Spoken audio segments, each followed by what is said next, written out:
What's up mga kapulo? Welcome back to our channel. Panibagong araw, panibagong adlaw, panibagong vlog tayo ngayon. And ang pag-uusapan natin ay ang 8 patterns of development.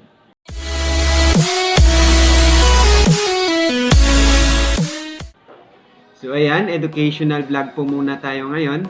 And before anything else, pag hindi ka pa nakapag-subscribe sa YouTube channel ko, napadaan ka lang sa YouTube channel ko, or na-click mo lang yung video ko, please do subscribe to my YouTube channel.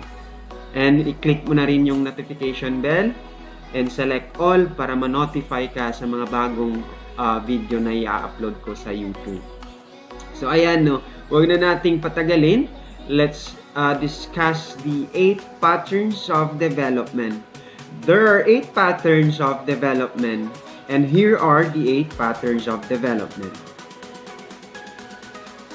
So ayan, these are the 8 patterns of development, and let's discuss first the first pattern of development, and that would be narration. When we say narration, mga kapulo, it's a narrative text. Pag sinabi nating narrative text, these are texts that used to tell story. These are texts that used to narrate a story or focus on a set of related events. So pag sinabi nating ang ibig kong sabihin yan is pag gumagawa ka ng text and you use narrative text, you need to tell a story. Nanarrate ka lang ng story in your text. Let's say for example this. Yan. That's the example of a narrative text or narration. So as you can see, a narrative dyan sa text na yan, the author is just giving or just telling a story or narrating a story on his or her text. And in narrative text, by the way, mga kapulo, we use as also pattern, what we call with this, pattern organizer. And there are examples of pattern organizer, and ilalagay ko rin dyan. Yan yung example ng pattern organizer that we need to consider when we write narrative text. So as you can see, it should be in a chronological order, or kumbaga arrange siya from the first event, second event, third event, up to the last event of your text. So, telling a story lang mga kapulo, you're just narrating a story. Kumbaga, binibigyan mo lang ng idea yung reader mo kung ano yung nangyari dun sa text mo. Kumbaga, kinikwentuhan mo lang yung reader mo dun sa text mo. So, that is a narrative text. And we need to consider things when we write a narrative text or a narration, mga kapulo, and here are the things that we need to consider when we write a narrative text. First is we need to choose an appropriate topic, which is a story. Second one is we need to compose a clear thesis statement that tells your impression or point of view about the story. Again, the third one is you need to support your thesis statement, of course, with enough details, which includes the elements of the story. So, may mga elements yung story, di ba? So, that would be the plot, the setting, character, conflict, climax, and resolution. And we also need to use transitional devices that signal time order. So, that is a narrative text, mga kapulo. So, let's proceed now with the second patterns of development, mga kapulo, and that would be the descriptive text or the description. When we say description, mga kapulo, this is a pattern of development that used to describe a text, used to describe things, a person, a place, or an animal, or even an event. Or you need to make a clear picture of what you have on your text. Kumbaga, pinapa-imagine mo sa mga reader mo kung ano yung dinidescribe mo. So when we describe in our text, we need to use our 5 senses, of course. So in descriptive text or description, we need to use the 5 senses: the sense of sight, the sense of hearing, the sense of touch, the sense of smell, and the sense of taste. And it uses also pattern organizer when we write a descriptive text. Ito yung pattern organizer na gagamitin natin. So ayan, no. Nakikita nyo dyan sa pattern organizer, parang nagde-describe siya dyan sa organizer natin, or kumbaga sa graphic organizer natin.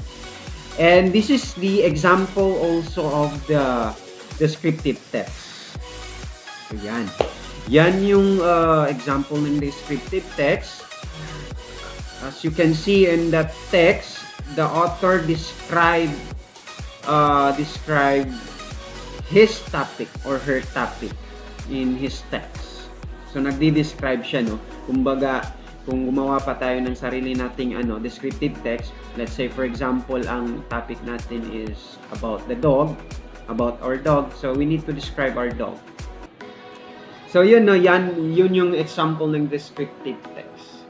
And there are things also that we need to consider when we write a descriptive text, tulad din ng narration. Lahat ng patterns of development in writing, there are things that we need to consider when we write those patterns. So ayan mga kapulo, the things that we need to consider, or the ideas that we need to consider when we write a descriptive text is: first is the description is a pattern organization of a text which presents the writer's dominant impressions about a person, place, thing, or event as the main idea. The second one is the main idea of this descriptive text is supported by vivid details that appeal to the reader's senses. Tulad nga ng sabi ko, no? Hearing, sight, smell, taste, and touch. Last one is a descriptive text must contain transition words and phrases that signal spatial order. So those are the big ideas, or the ideas that we need to consider in writing a descriptive text. So let's now proceed with the third pattern of development, mga kapulo. And the third pattern of development, mga kapulo, is the definition text, or the definition. When we say definition text, these are pattern of, or this is a pattern of development that used to define a term, or used to define a text, or used to define a topic that you have. So kumbaga, pag gumamit ka ng definition text, you just need to define your topic. You just need to define the term that you have on your topic. Let's say for example, ito definition text yan. So nagde-define lang yung author kung ano yung ibig sabihin ng topic niya. So dinidefine niya, binibigyan niya ng meaning yung topic niya. Or kumbaga, you just give meaning to the topic that you have. And we also use pattern organizer for that, and the pattern organizer for that is this. Ayan, pattern organizer po yan ng definition text. Madali lang siya, no? Narrative text, nagna-narrate.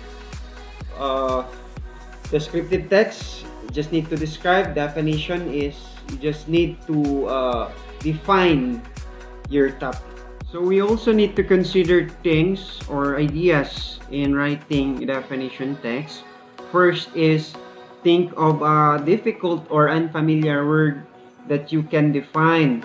You may try to think of a popular term in different fields of study. Any term could be a good topic for definition. It is how you present it through your thesis or makes the difference. Another one is write your opinion depending on your purpose in writing. If you want to entertain, or if you may define the term in a humorous way.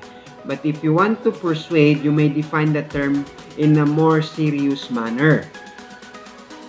Another one, in supporting your main idea in definition text, you have to think of the words associated to the term being defined. You may include synonyms, antonyms, examples, and non-examples of your term or your topic. That's the ideas that we need to consider in writing definition text. Let's now proceed with the fourth patterns of development in writing. And the fourth patterns of development in writing, mga kapulo, is the classification and exemplification text. Pag sinabi natin classification and exemplification, these are two different methods linked as one in this pattern. When we say classification is a method in which you need to divide things into groups, classes, or categories. On the other hand, when we say exemplification, you need to give examples to the topic that you have in order to further clarify things that you want to deliver in your text. Parang ganun siya. So classification, you need to divide things into groups or classes or categories.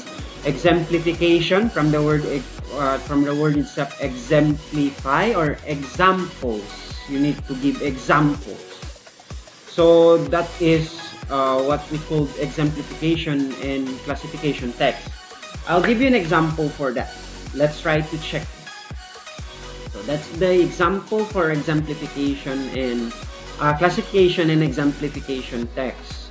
So the author here elaborate his topic or the topic that he or she have by giving example, by dividing the topic that he or she have into groups or classes or categories. And in this text, we also need to use this graphic organizer. Yan yung graphic organizer na gagamitin natin in writing classification and exemplification text.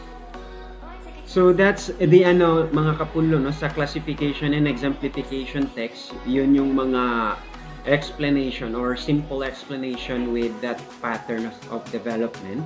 And in writing this text, we need to consider also the ideas, or we need to consider things in writing this kind of pattern.